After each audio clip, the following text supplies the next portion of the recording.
or risk? Depends on your perspective, right? So, it's kind of cool.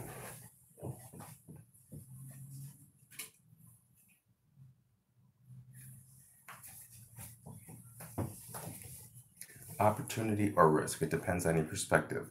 So, if you are comfortable and something comes up that you might feel takes away from your comfort, then that might be called taking a risk. But if you are not feeling that comfortable in your life, that same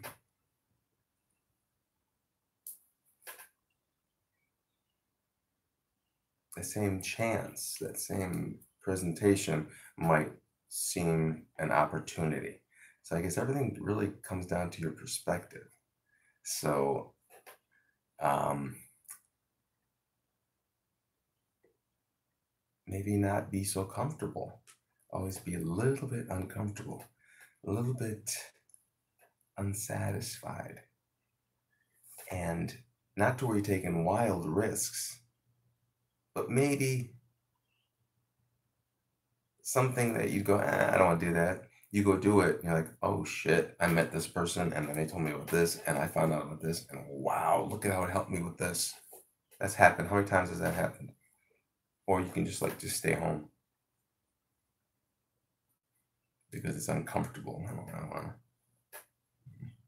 And then making a move or going to a new city or going towards your dream and away from maybe security, conventional jobs, conventional. Whenever I've thought in a conventional way, like for a long time, I just get run down to the ground. I lose who I am. It's terrible. Being conventional is the worst thing, like in every sense of the word. Yeah, I'll eat non-humans. I won't be a cannibal. I'll be conventional like that. Um, I won't piss and walk and shit at the same time. I won't do that. But having this thing where you put in a certain amount of time and get a certain amount of money back and making that who your identity is, I don't like that. Um, I've always found ways by accident, usually by accident, or by trying something new. You have to always try something new. Like by accident, like, oh, I got into selling phones by working as a salesman, and then it turned into I ended up owning 5 cell phone stores, and over the course of 6 years, generated a few $1 million in gross sales, and then after that did its, after that, selling on the internet and selling a niche product, ear hooks and earbuds that to this day I'm still selling, not in the same abundance, but I don't put in nearly the amount of time that I did in the first 5 years. First 5 years, all we did was online. Basically, you're working for Amazon or for eBay. Yes, you start selling shit right away real quick, but you work for them. You are under their house. You're in their house. And the first 5 years was like a lot of just shipping from home and doing 100, 120 packages a day per day, fucking 7 days a week, 100 packages a day, for two people, you know. It was great. But then now, to the point where the business has been stumbling, kind of back and forth, Amazon fucking with you, not paying your money, going back on, rebuilding, them paring down a lot of the shit that you can sell and not sell. Now we make a few grand a month, 2, 3 gross a month. Our profits are very high though. It's like a side business now, which is great, which I've always wanted, what I wanted to be. But I was hoping I'd have some other type of income, a great income that would take the place of the great income I've had over the past 15 years from cell phones and from internet. But I barely work on it. It's all FBA. It's been FBA now 100% for about, I think, 2 years. Yeah, it's like 2016. And I just check it maybe 20 minutes to half an hour a day. I put in about I'd say 5 hours completely. Research, listing, inventory, restocking, all that, about 5 hours a day. I print everything out. Paula does all the packaging and all the FBA and all the sticking and all the shipping out to UPS. So 5 hours, she might put 10 hours, 10 hours, about 15 hours, 7.5 hours, 8 hours a person for a few grand. Was making a little bit more. Some months makes a little more, some makes a little less. I'd like it to get back up to like about 5G a month. That'd be nice. You know, putting in 10 hours a week for 5G, for 2,500 split, you know, 40 hours a month, 50 hours a month per person, 50 hours a month per person for 5,000. So to me, that's like, okay, that's worth my time. And then people say, you know, what's a good job? I don't know what a good job is. To me, a good job is, or a good source of income is something where I could do whatever I wanted at any fucking time. First of all, that's one thing that people don't have any idea about. Like, huh? 80% of people are like, what is that? I do whatever the fuck I want, whenever I want. So you dropped about 80% of people out there. Have enough money to cover my expenses for the next 6 months. Have enough in my mind and opportunities for building new things. Because even though I've had this business for 10 years, I've always thought of new ways and we did new opportunities and we did wholesale and we did this, we tried all kinds of new shit. Now we're at the point where how can we put in the least amount of time, least amount of money, least amount of investment, least amount of risk, and get the most back. That's where I'm at when it comes to e-commerce now. If it's not me, if it's not Eddie Rome or Eddie Odish or Eddie Machete or Soul Pirates, whatever the fuck I'm branding myself at that time, if it's not that, everything else can suck a dick. You know, I don't care about Motorola this or Fitbit that. Who gives a fuck? Or Amazon this or Google that. Who gives a fuck? I don't want to promote them anymore. Or eBay. I don't want to promote them. So,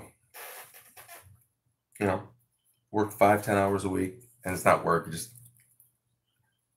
add an extra gig. Practicing with the band.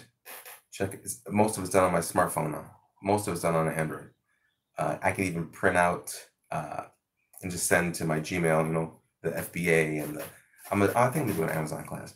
And you can have multiple. It's not you. It's every LLC is every business is a legal separate entity, is regarded like a citizen. So it's a separate person. So.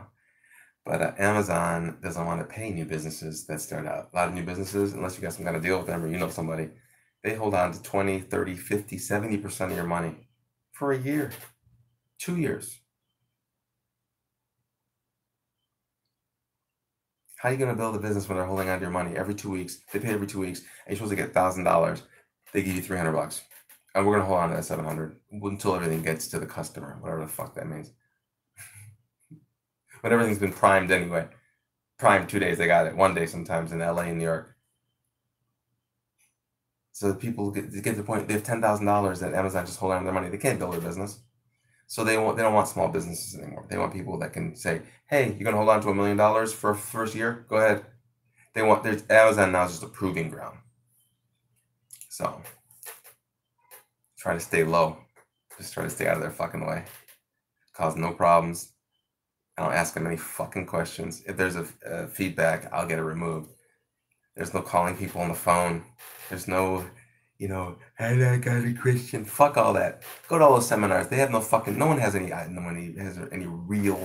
real fucking hardcore. You know, this is what you do when this. They have suggestions. Everything's a suggestion in Amazon. How to get this resolved. How to get that resolved.